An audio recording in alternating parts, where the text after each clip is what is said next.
Money, money, money. When we put money before people, money before everything, we're where we are. Our lawmakers have been bought and sold. We don't care about seeing children slaughtered and seeing people slaughtered as long as we can keep the money supplied to the NRA. So the answer is right there. It's just a societal breakdown. We must open up our minds and take a look inside. That we find we hold all the answers tonight. You're watching the award-winning RXG exclusive, hosted by award-winning actor and award-winning filmmaker Robert X. Golphin. Find we hold all the answers tonight. As Denice Newton, you and I go way back. I was once a guest on your radio program, and you subsequently invited me to be a keynote speaker at your education conference. There, you also named an award after me with that organization. I'm so honored by that. The Robert X. Golphin Young Man of Purpose Award of Excellence is presented to Ron Shrub and Peoples for being focused on the future and making preparations for success through the pursuit of higher education. The last time you and I were face-to-face was at least 6 years ago on another program that I directed and produced. It's so good to see your face today. You too, Robert. Absolutely. Well, as a decorated U.S. Army veteran and educator, you have a uniquely qualified perspective about the staggering statistics on unhoused veterans and their mental health challenges, as well as the harrowing stats on mass shootings in America, particularly those involving young people. How do you reconcile yourself to the fact that we still have not yet made significant progress in these decades-long issues? Wow, that's a loaded question, but it's a great one. And that's one, those questions, Robert, I sit and ponder a lot, because it seems to me that when I look at the weapons problem, let me start there. Honestly, it to me, something is going wrong in our communities and in our society as a whole. And what I mean by that is somewhere we have really stopped coming together as a community and addressing concerns as a community. I think we have become individuals too much. It's your problem, it's their problem, not my problem. I live on this side, those issues are happening over there, let them worry about it. I have arrived, I live on the Upper East Side, they live over there, they're in the hood. Let them work that out. I think when we stop becoming a collective body of people worrying about each other, this is why we're where we're at. And being in the school system, I used to sit and hear kids talk about things like, let me give you an example. I had a child that came in one time, and he would always come to class and go to sleep, just sleep. And one day, I had to pull him aside and find out, why are you so tired, baby? Why are you never able to stay awake in class? And he said, because people will be coming in and out of the house all night long. They'd be playing cards. They would fight. The adults would fight. The police were coming in and out, arresting people. Sometimes the kids would be hauled out of the house in the middle of the night to go to, a relative's house because they've arrested all the adults in the house. These are the kind of things that the children are exposed to. And so if this is what they're exposed to and it's getting all in them and getting into their spirits and in their minds and in their psyches, and to them, this is the norm. So this is the behavior they start carrying out as they age. This is the norm to me. I'm not supposed to be somebody that go to school, sit still, learn, raise my hand, take school seriously, look towards a good future. It's all I know. And then I'm starting seeing there's so much extremism in our military anymore, because a lot of recruiting is going on in our military for extremists, for white supremacists, for all of these people. And that is what they're doing. They're going into our military, they're getting the training, the military training, and then they're coming out and using that training for the wrong reasons, and particularly to harm people that look like you and I. And so we see a lot of that going on as well. So there are so many pieces to this. But if you take all those pieces and put it together, it would really explain why we're in the mess that we're in. And then to add another piece to that, money, money, money. When we put money before people, money before everything, we're where we are. The NRA, we won't address anything dealing with the NRA. Our lawmakers have been bought and sold by, lobbyists and particularly the NRA when it comes to guns. So we don't care about seeing children slaughtered and seeing people slaughtered as long as we can keep the money supplied to the NRA. So Robert, I know I may have rambled a bit with that answer, but it is so many pieces to this, but collectively adding it all together, the answer is right there. It's just a societal breakdown for the most part. No, I appreciate your perspective. Now, piggybacking off of your educational career, it also includes working in the field of behavior modification. Can you explain what that means and what the challenges are there for you in that line of work? Well, there were so many things that we attempted to do in behavior modification.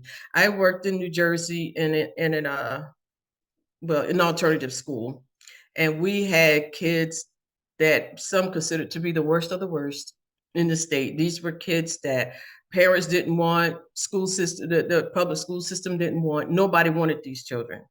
And so their behaviors, show that nobody wants me. So I'm just going to be the worst I can be because nobody cares what I do.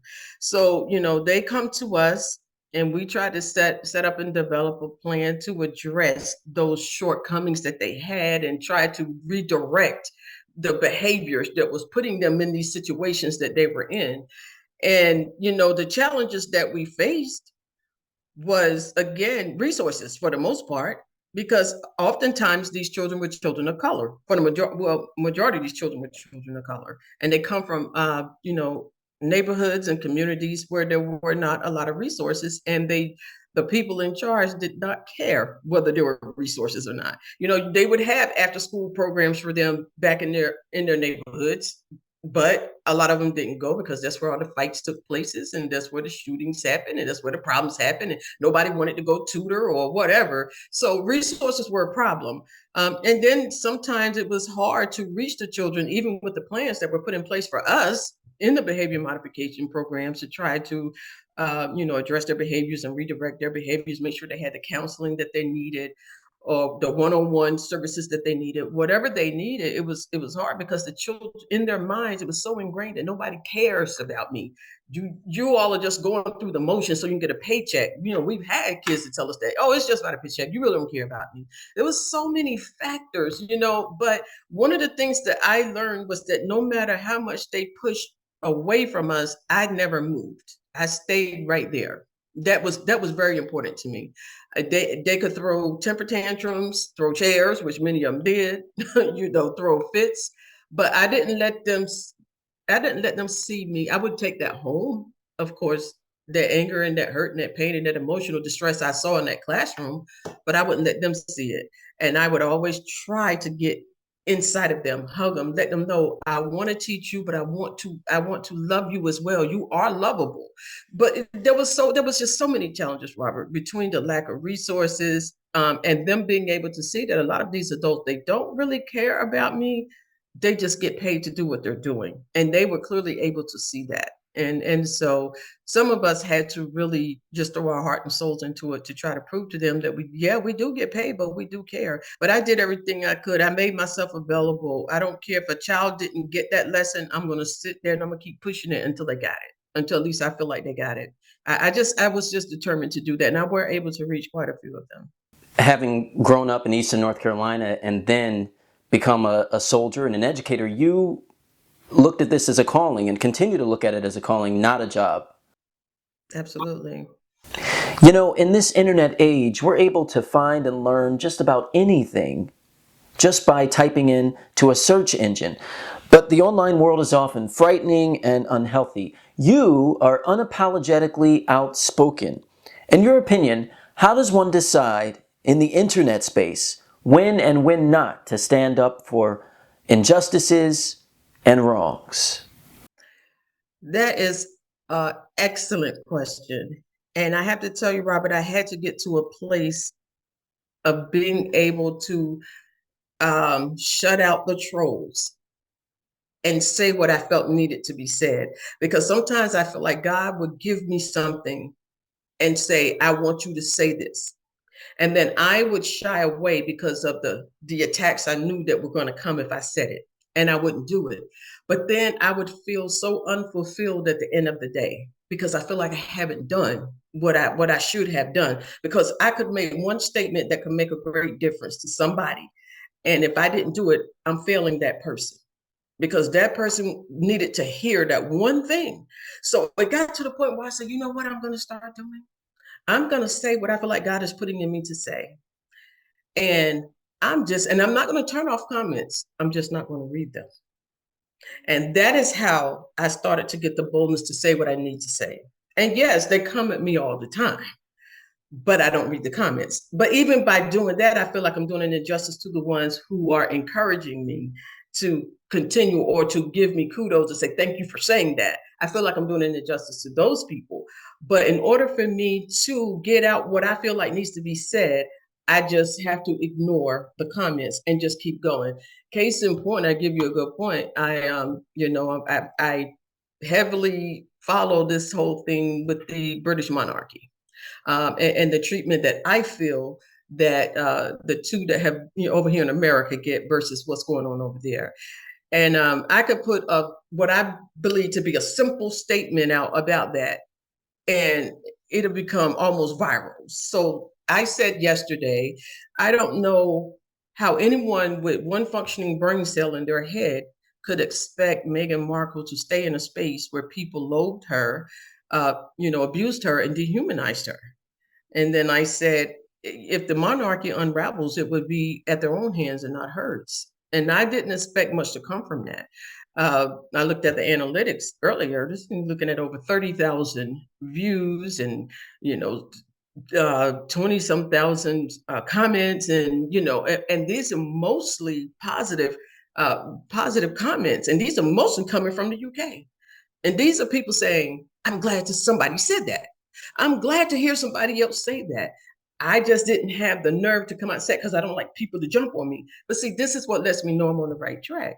And so I can't shy away. And then when it comes to American politics, where we're just in such a mess, some people are always looking for that person that can speak for them, because they may not be able to form their words to say what is going to be effective.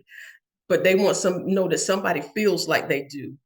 And I feel like if God gave me that ability, I owe it to others to be their voice if they can't speak.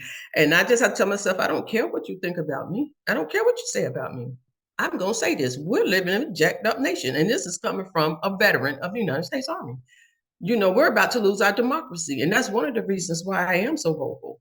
And it's because I feel that if we don't do the right thing in 2024, our democracy that this country has enjoyed, and I will put that in quotations, that we have enjoyed for over 200 years, 400 years, or however long we've had a democracy, it's going to be gone if we don't put the right people in place next year. So I feel like there's a sense of urgency. So I just throw all caution to the wind, Robert, and just say what I feel like needs to be said. And I get a pretty good following behind my words.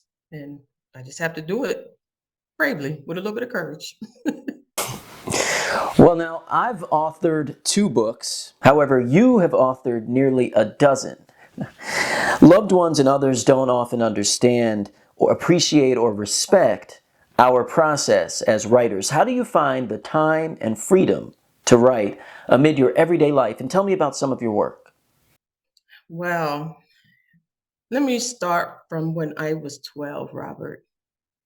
I always knew first of all, I was a weird kid, just totally weird. I wear it as a badge of honor, just as weird and odd as I could be, because all I ever wanted to do was have my face in a book.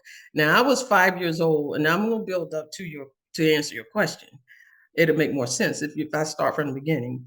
And when I was 5, I couldn't start school at 5. My birthday is in November, so I couldn't start school till I was 6, because there's a cutoff for you to be able to start school. And I to this day I can't answer this question, how I was able to read before I ever started school. People say, "Oh, you're lying. There's no way." Okay, so if you want to think I'm lying, you think I'm lying. My mom had a set of encyclopedias, and I used to sit and read those encyclopedias every day. I mean, just go through those books and just look at the pictures and read. And there was 2 dictionaries with the set of encyclopedias. Those were my toys. I don't want baby dolls. I don't want anything. I want those encyclopedias and then dictionaries. I don't know how I knew words, but I knew them before I ever started school. And so by the time I was 10 or 11, I remember my teacher asking me one day what I wanted to do when I grow up. And I said, I'm going to be one of those people that travel around the world, write books and stuff, and get on TV. And she said, I hope you do, because you do a lot of talking in this classroom. But anyway, she said, I could see you doing that, because she said you write good stories in the classroom. So that right there, she kind of, had me going like, ooh, encouraging me. I could be a writer. So when I was 12, I sat down and there was, okay, I'm going to age myself here. There was no, I didn't have a typewriter or a computer or iPad or none of that stuff. I sat down with a 5-subject notebook and a pencil. And I wrote a 135-page book of fiction. Wow. And the book was called, and I got the words out of the dictionary, the book was called The Ghetto Gammon and the Ebony Prince. And it was about, I would call a young adult urban setting book about 2 teens that fell in love and wanted to go off to college and be these great, wonderful people. At the time, I'd never been in the inner city, but the whole book was set in the inner city. Wrote it with a pencil. Right? But that same book today is Couture Song. My book, Couture Song. Wow. Same book. And so I wrote it, and I let a few people read it, and people just pushing me and encouraging me about how great I was. I wrote my first book in 2011, published anyway, after coming back from the continent of Africa, because that was my Mecca moment when I went to Africa. That was my moment where I felt like I reconnected. I don't even know if reconnected is the right word. I found myself. I realized who I was. There was an awakening in my spirit that I was somebody special.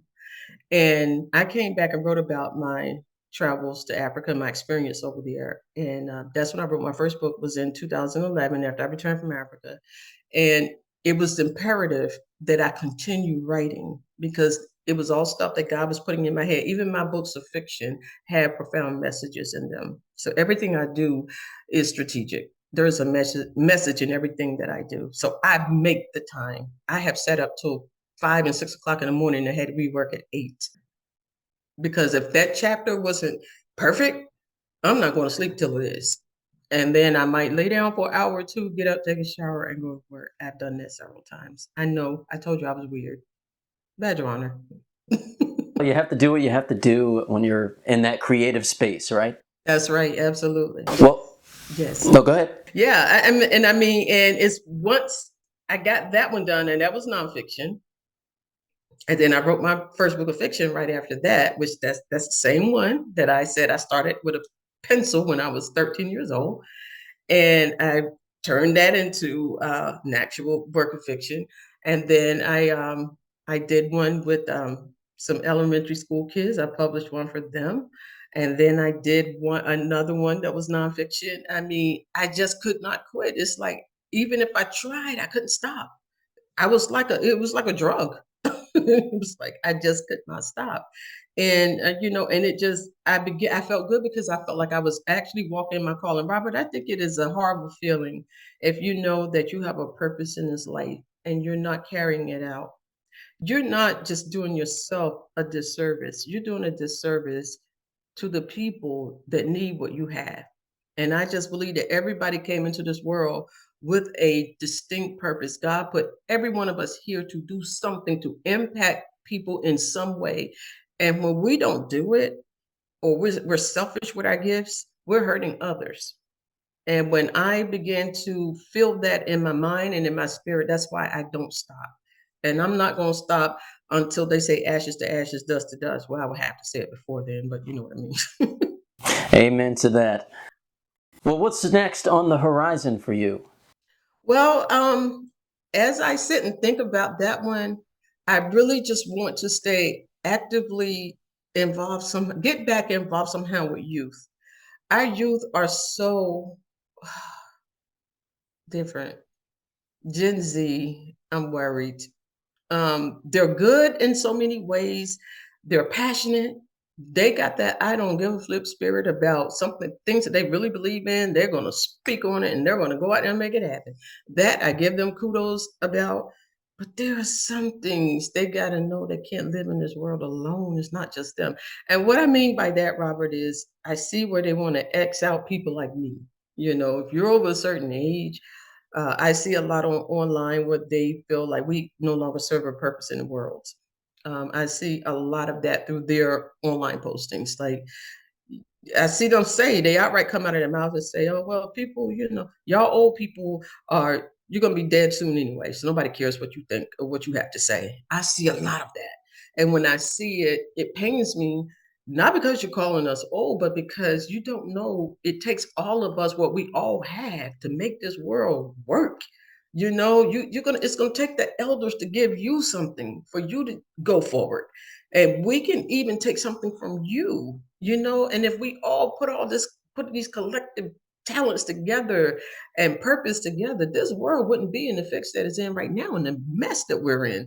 So I still want to be actively involved with youth in some way. I'm still going to write. I'm still going to speak. I'm still going to write my poetry.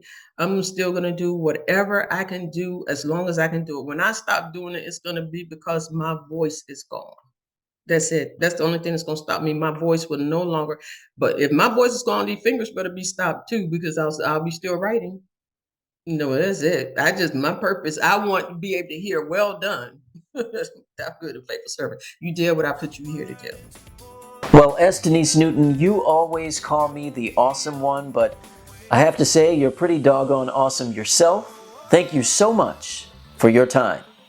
Absolutely. And before I go, I just want to say to you, the reason I will always call you the awesome one, because when I asked you to come here for that Beefy conference, you did not stall or hesitate.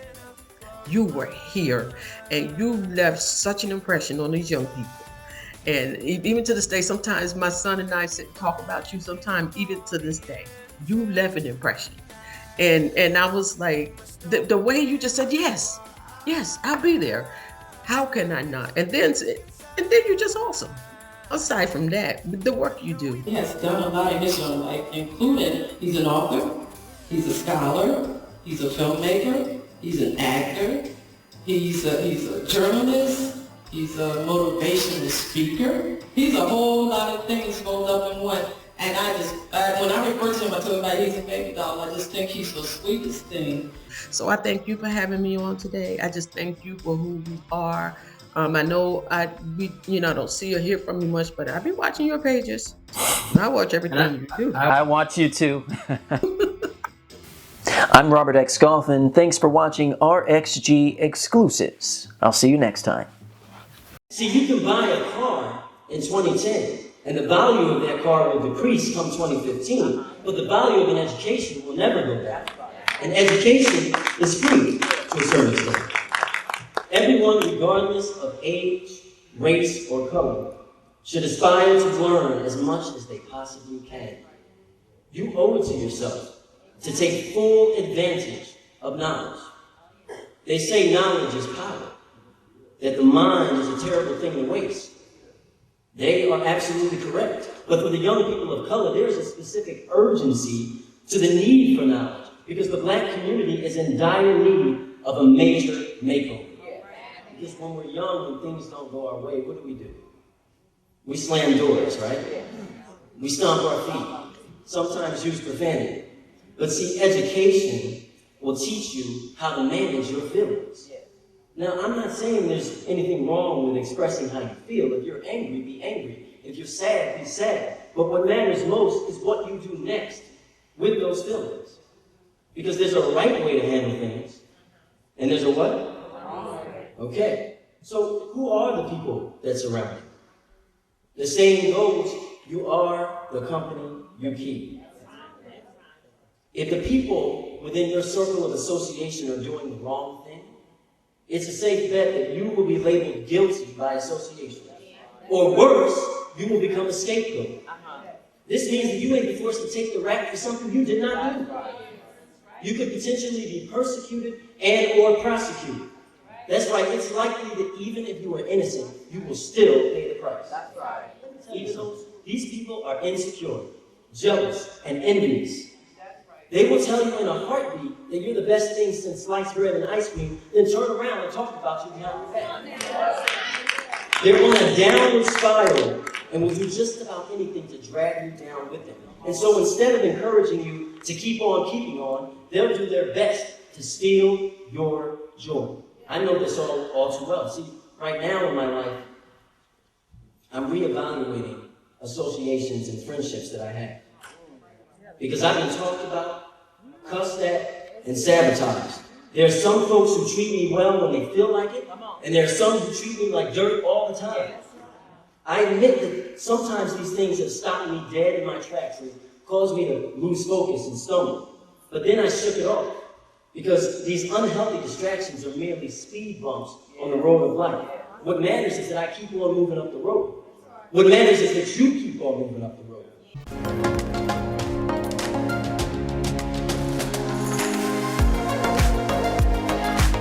Make sure to like, comment, and hit subscribe on our YouTube channel so you never miss out. RXG Exclusives, hosted by Robert X. Golphin, now playing.